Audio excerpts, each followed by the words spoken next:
अपठित गद्यांश और अपठित काव्यांश ये वो हिस्सा है जहाँ सबसे ज़्यादा नंबर काटे जाते हैं। ये इसलिए होता है क्योंकि ज़्यादातर स्टूडेंट सोचते हैं कि ये तो बस पढ़ो और लिख दो, लेकिन असल में यही वो जगह है जहाँ एक्स्ट्रा एक्सप्लेनेशन और बाहर की जानकारी आपके पूरे मार्क्स डुबो देती है। मेरी बात याद रखिएगा, सबसे ज़्यादा नंबर यहीं काटे जाते हैं और टॉपर्स यहीं से बनते भी हैं और बिगड़ते भी हैं। हेलो स्टूडेंट्स, मैं हूं आपका फिरोज सर। आज की इस छोटी सी वीडियो में मैं आपके बताने वाला हूं स्टेप बाय स्टेप मेथड, जिससे अपठित गद्यांश और अपठित काव्यांश में पूरे के पूरे नंबर कैसे लाया जाए। अगर आप पहली बार मेरे चैनल पर आए हैं तो प्लीज़ सब्सक्राइब कर लीजिए।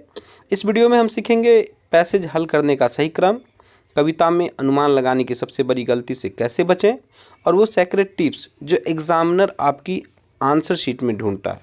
तो चलिए शुरू करते हैं।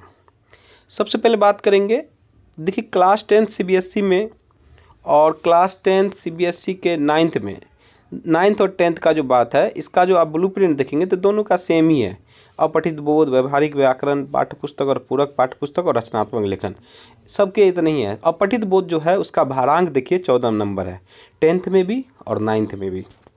इसमें आपके दो पार्ट हैं, अपठित गद्यांश 7 नंबर के और अपठित काव्यांश 7 नंबर के।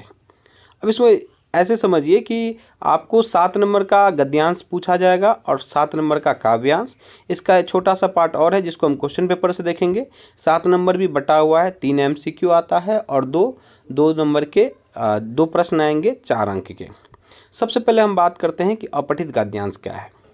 देखिए, गद्यांश का मतलब है कि थोड़ा सा एक पार्ट, पैराग्राफ, पैसेज, और जो पढ़ा हुआ नहीं है, पहले से पढ़ा हुआ नहीं है, इसका मतलब है कि वो अपठित गद्यांश, यानी कि आपको टेक्स्ट बुक से नहीं आता है। इसमें एक चीज़ का ध्यान ये रखना है कि आपको स्मरण शक्ति नहीं चाहिए, समझ की परीक्षा है। आपको इसमें कुछ याद करने की ज़रूरत नहीं है। आप वहाँ जाइए और अपने स्वविवेक से उसको पढ़िए और पढ़कर उसके जवाब लिखिए, और सारे उत्तर पैसेज के अंदर ही से, अपना दिमाग बिल्कुल भी नहीं लगाना है। मेरी बात याद रखिएगा, बाहर की जानकारी आपको, आप क्या जानते हैं उससे पैसेज के आंसर से कोई मतलब नहीं है। आपको सिर्फ और सिर्फ पैसेज के आधार पर ही उत्तर लिखने होते हैं। अपठित गद्यांश के बाद इसको तरीका यह है कि पहले प्रश्न को पढ़ो फिर पैसेज को।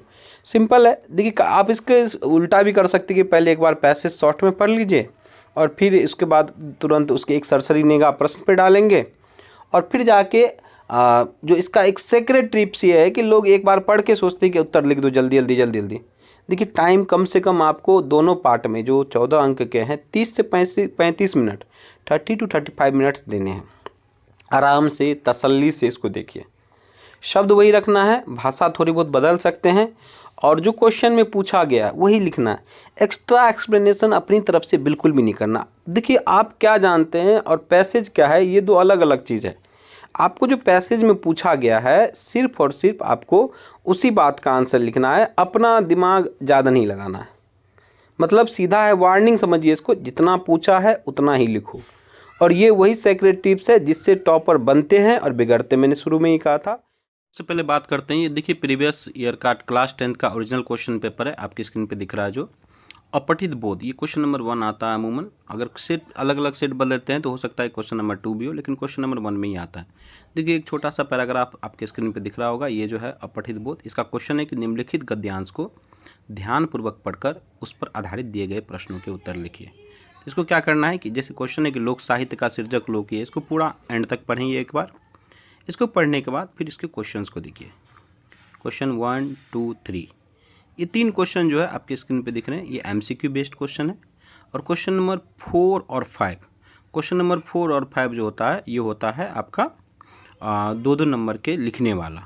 अब इसको मैंने पहले बताया कि पहले एक बार पैराग्राफ को पढ़िए, पैराग्राफ को पढ़ने के बाद फिर इसके क्वेश्चंस को पढ़िए, और फिर इसके बाद एक बार और सेकेंड रीडिंग में करते हुए इसके आंसर्स को बनाइए। फिर से रिपीट कर रहा हूँ, गद्यांश को जब आप पढ़ेंगे तो इसको अपना दिमाग नहीं लगाना है, सिर्फ और सिर्फ गद्यांश के आधार पे ही प्रश्नों को हल करने हैं। और पूरा जैसे चौथे और 5वें में 2-2 नंबर का जो क्वेश्चन आएगा, आपको ये नहीं करना है कि सिर्फ उतार दिए, उनकी पंक्तियों को ना उतारे, कोशिश करें कि अपने शब्दों में भी लिखे उसके उत्तर। ठीक है, तो अब अगला पार्ट है अपठित काव्यांश। देखिए, अपठित काव्यांश भी वही है कि ऐसा कविता का पार्ट जो आपका पढ़ा हुआ नहीं है। इसमें शॉर्ट में आपको एक कविता दी जाती है और उसके आधार पे, उस कविता पंक्तियों के आधार पे आपको कुछ प्रश्न रहते हैं। इसमें एक पॉइंट ये है कि भावुकता नहीं, पंक्ति आधारित उत्तर दीजिए। मतलब ये है कि आपको अपने से भावुक नहीं होना है। एक बार पढ़ेंगे कविता को, और कविता में आपको देखिए 100% किसी को समझ नहीं आता, ये फैक्ट है, ये हम एग्जामिनर भी जानते हैं।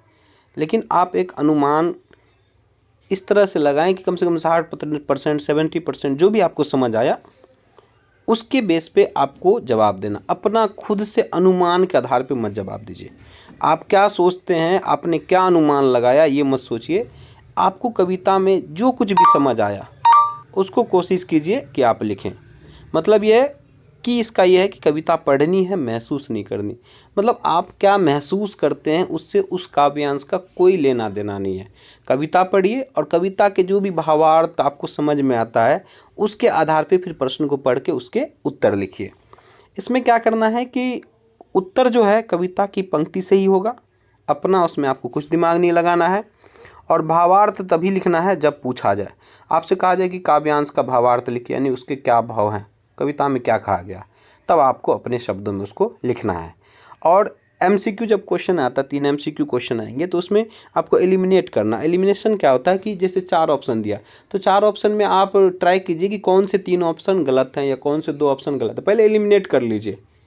अगर मान लो कविता पर्यावरण के बारे में है और ऑप्शंस कुछ और चीज़ों के बारे में, तो आप स्वाभाविक है आप उसके ऑप्शन को एलिमिनेट कर लीजिएगा। ठीक है, तो इसके की पॉइंट यही कि कविता में गेस सबसे बड़ा दुश्मन है। आपको गेस नहीं करना है। आप एक बार कविता पढ़िए, जो भी समझ में आया फिर प्रश्नों को पढ़िए, फिर कविता को दोबारा पढ़िए, उसके बाद आंसर लिखिए।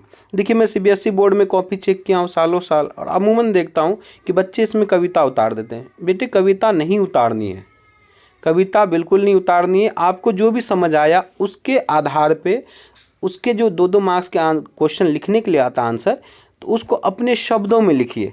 ये नहीं कि कविता की पंक्ति उतार दी, कविता की पंक्ति नहीं उतारनी है। अब इसको हम आपके जो 9th का और 10th का ओरिजिनल प्रश्न पत्र है उसके द्वारा समझने का प्रयास करते हैं। अपठित काव्यांश, ये जो अभी आपके स्क्रीन पे दिख रहा है, ये क्वेश्चन जो है आपका previous year class 10th board का है। 9th में भी इसी तरह का क्वेश्चन आता है कि इसका प्रश्न यही रहेगा कि निम्नलिखित काव्यांश को ध्यानपूर्वक पढ़कर उस पर आधारित दिए गए प्रश्नों के उत्तर लिखिए। तो देखिए छोटा सा एक कविता का अंश दिया हुआ कि आदमी का स्वप्न है वह बुलबुला जल का। अब देखिए थोड़ा सिंबॉलिक है, इसको क्या करेंगे, पढ़ेंगे, पढ़ने के बाद फिर इसके प्रश्नों को पढ़िए, क्वेश्चन नंबर 1, 2, 3, ठीक है। और इसको पढ़ने के बाद एक बार फिर जो है आप क्वेश्चन को पढ़िए दोबारा पढ़ते हुए। आपको जितनी भी आपकी समझ बनी, मान लीजिए कविता 100% तो समझ नहीं आएगी, किसी को भी नहीं आती, कोई भी बड़ा से बड़ा विद्वान हो उसे भी समझ नहीं आएगी। बस ये है कि उसके एक अनुमानित उत्तर आप लगा सकते हैं, जो भी आपकी अंडरस्टैंडिंग बनी। 60 से 70% समझ में आया, ठीक है, उस समझ के आधार पे फिर प्रश्नों को हल करने का प्रयास करेंगे। अच्छा, ये जो क्वेश्चन दिख रहा होगा पहला क्वेश्चन, ये क्वेश्चन अमूमन अभी सीबीएसई फंसा रहा है, कॉलम 1 और 2। अब कॉलम 1 और 2 बच्चे क्या किए, चांद करके, मैंने मेन सीबीएसई कॉपी की बात कर रहा हूँ, चांद वाला जो क्वेश्चन है, जैसे चांद के आगे स्वप्न लिख दिया। सिर्फ आपको सिर्फ ऊपर वाला मैचिंग नहीं करना, बल्कि विकल्प भी दिया हुआ कि ABCD, नीचे देखिए इस विकल्प में कौन सा सही है, इसको भी आपको ठीक है, मेन ऑप्शन नीचे वाला ही सिलेक्ट करना, ऊपर वाला सिलेक्ट नहीं करना था। इसके बाद जो है 2-2 नंबर के काव्यांश का मूल भाव यहाँ अपने शब्दों में लिखना है, और काव्यांश का मानव को धन्य क्यों कहा गया, ये आपको 2 बिंदु। देखिए अब इसमें भी ध्यान ये रखना है कि कविता को आपने पढ़ा, और कविता को पढ़ने के बाद आपको कहा गया कि इसका मूल भाव जो भी आपको समझ में आया वो लिखिए, वो आपने लिख दिया। उसके बाद कहा गया धन्य क्यों कहा गया, धन्य क्यों कहा गया, तो उसके आधार पे आपको कोई 2 बिंदु लिखने। तो आप बच्चे क्या करते हैं, एक लाइन में आंसर लिख दिया, आगे बढ़ गए। अगर 2 बिंदु कह रहा और 2 अंक है तो ध्यान रखिए, जब एग्जामिनर आपकी कॉपी को चेक करता है तो वो 2 पॉइंट्स ढूंढेगा। अगर सिर्फ आप 1 लिखें तो 1 पे बेस पे आपके नंबर काट दिए जाएंगे, ध्यान रखना है। तो ये मत कि एक आंसर लिख दिए, अगर 2 बिंदु कहा जा रहा है तो 2 बिंदु को लिखेंगे। और मैचिंग को बहुत ध्यान से करना। ये क्वेश्चन मैं देखा अमूमन ये 90% बच्चों का गलत था। जब मैं पिछले साल अभी 2025 में कॉपी चेक करा था, ये जो क्वेश्चन पहला क्वेश्चन देख रहे हैं, ये मैचिंग वाले क्वेश्चन 90% बच्चों के गलत थे। तो अगर आपने थोड़ा बहुत भी जल्दबाजी दिखाई तो फिर जाके आपके नंबर कटते हैं। तो थोड़ा पैसेंस रखिए। आपको मैंने पहले भी कहा कि कम से कम 30 से 35 मिनट अपठित गद्यांश और अपठित काव्यांश को कम से कम 30-35 मिनट देना है, और इसके आंसर बहुत आराम से लिखने हैं। गद्यांश और काव्यांश आपने पढ़ा, गद्यांश और काव्यांश पढ़ने के बेस पे जो भी आपकी समझ बनी है उसका उत्तर उसी से लिखना है। बाहर की जानकारी अपनी सोच के हिसाब से, अपने ज्ञान के हिसाब से नहीं लिखना है।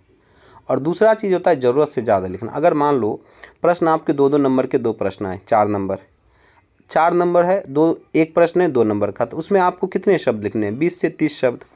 अब उस शब्द को आप चाहो आधा पेज लिख दो। अब कुछ बच्चे क्या करते हैं, पूरा गद्यांश ही उतार दिया या गद्यांश की 8-10 पंक्तियाँ उतार दी। गड़बड़ यही होती है। आपको शब्द का ध्यान रखना। अगर गद्यांश कहीं लगता है कि ये पंक्तियाँ, तो उसके 2-3 पंक्ति ही उतारिए ना। आप पूरा गद्यांश क्यों उतार रहे हैं? ज़्यादा लिखने से ज़्यादा नंबर आता है। ये सबसे बड़ी जो आपकी बच्चों की सोच होती है वो गड़बड़ वही होती है। ज़्यादा लिखने से ज़्यादा नंबर नहीं आते। वर्ड लिमिट का ध्यान रखना है और यही गलती आपके मार्क्स काटती है। और एक चीज़ और है, अगर अपठित गद्यांश या काव्यांश का आपको शीर्षक पूछा जाता है तो उसमें क्या करना है कि उसका ये नहीं कि आप लास्ट के कुछ पंक्ति को पढ़ ले या शुरू की कुछ पंक्ति के आधार पर लिख दें। आप कोशिश कीजिए कि क्या मतलब इसका हो सकता है, पूरा निचोड़ क्या है, मतलब कि गद्यांश को पूरा पढ़े। आपको क्या लगता है समरी के आधार पे कि आपका उसका एक अगर 2-3 शब्दों में शीर्षक लिखना हो तो क्या होगा, उसका लिखिए। देखिए ऐसे क्वेश्चन जो सारांश वाले क्वेश्चन, शीर्षक वाले क्वेश्चन होते हैं, शीर्षक वाले क्वेश्चन के उत्तर एक नहीं होते हैं। इसके 10 शीर्षक हो सकते हैं। एक गद्यांश या एक काव्यांश के 10 शीर्षक भी हो सकते हैं, लेकिन वो उससे जुड़ा हुआ होना चाहिए। ये नहीं कि आप अपना ही कुछ भी लिख दें। अगर आपके गद्यांश या काव्यांश के अनुसार शीर्षक लिखते हैं तो फिर आपके उसका जो नंबर है बिल्कुल भी नहीं कटता है। और परीक्षा से पहले याद रखने वाली बात है कि देखिए पैसेज और कविता से उत्तर लेना है, ये तो मैंने आपको बता दिया। सीमित शब्दों में लिखें। मैं फिर से रिपीट कर रहा हूँ कि बहुत ज़्यादा नहीं लिखना है, जितना पूछा गया उतना ही लिखना है। और हस्तलेखन साफ रखें। देखिए कोशिश कीजिए साफ सुथरा ही लिखें। वैसे अगर मान लो MCQ है, आपके लेखनी कितनी भी ख़राब है, आपने अगर मान लो किसी का आंसर C है तो आपने C लिखा है, तो उससे हस्तलेखन का कोई बड़ा इम्पैक्ट नहीं आने वाला है। ठीक है। अब जो सबसे बड़ी कुछ टिप्स है जो मैं आपको अपना सेक्रेट टिप्स बता रहा हूँ कि जैसे गद्यांश या काव्यांश है उसको 2 बार पढ़ना है। देखिए एक बार पढ़ के डिसाइड नहीं करना है खुद से, आप कम से कम 2 बार पढ़ें। मैंने पहले बताया कि समय कम से कम, बच्चे सोचते सर कितना टाइम देना चाहिए, मैं कह रहा हूँ 30 से 35 मिनट दीजिए। 14 अंक हैं और सारे के सारे उत्तर आपके क्वेश्चन पेपर में ही है, तो कम से कम 30 to 35 मिनट्स दोनों पार्ट को देने ही देने हैं। इसके अलावा प्रश्न को समझें, जो प्रश्न पूछा जा रहा है प्रश्न को समझें। उसके बाद गद्यांश में और काव्यांश में भी जहाँ लगता है कि ये उत्तर यहाँ से आ रहा है उसको थोड़ा बहुत रेखांकित कर लीजिए, अंडरलाइन कर लीजिए। इसके अलावा जो भी आपके मन में आ रहा पढ़े, उसके आधार पे आंसर ना दे। जो गद्यांश या काव्यांश के उसके मूल भाव हैं, गद्यांश में जो भी उसका आपके दिमाग में बैठ रहा है कि ये इसका सारांश है या ये व्याख्या है, उसके आधार पे ही आंसर दें। और उत्तरों की भाषा सरल होनी चाहिए। देखिए आप कुछ भी पाठ लिख रहे हो, इसका ध्यान रखना है कि उत्तर जब भी आंसर लिखते हैं तो सरल में लिखिए। आप लास्ट वाले पार्ट में रचनात्मक लेखन लिखेंगे तो वहाँ भी सरल, छोटे छोटे सेंटेंस का इस्तेमाल करना। बहुत बड़े सेंटेंस का ध्यान ये नहीं कि बहुत बड़ा लिखेंगे तो। ठीक है। अगला वीडियो जो है, इसके अलावा मैं नेक्स्ट अभी सीरीज़ पूरी बना रहा हूँ आपके क्वेश्चन पेपर पे, तो आप अगर पहली बार हैं तो हमारे चैनल को सब्सक्राइब कर लीजिए, क्योंकि अगला वीडियो हमारा हिंदी व्याकरण पे आएगा कि जो 16 नंबर हैं, 16 के 16 नंबर हम कैसे लाएं, और उसको ग्रामर सेक्शन जहां आपके नंबर कट रहे हैं, क्योंकि अब डिस्क्रिप्टिव आ गया, MCQ बेस्ड क्वेश्चन नहीं आता, तो उस पार्ट पे आप अधिक से अधिक स्कोरिंग कैसे बनाएं, इसी पे हमारा अगला वीडियो बेस्ड होगा। तो बच्चों ऐसे ही आसान CBSE वीडियो के लिए आप हमारे चैनल को प्लीज़ सब्सक्राइब कर लीजिए, लाइक कर लीजिए और अपने दोस्तों का शेयर कीजिए, ताकि ये जो इन्फॉर्मेशन है आपको मिलता रहे। धन्यवाद। मिलते हैं अगले वीडियो में। जय हिंद।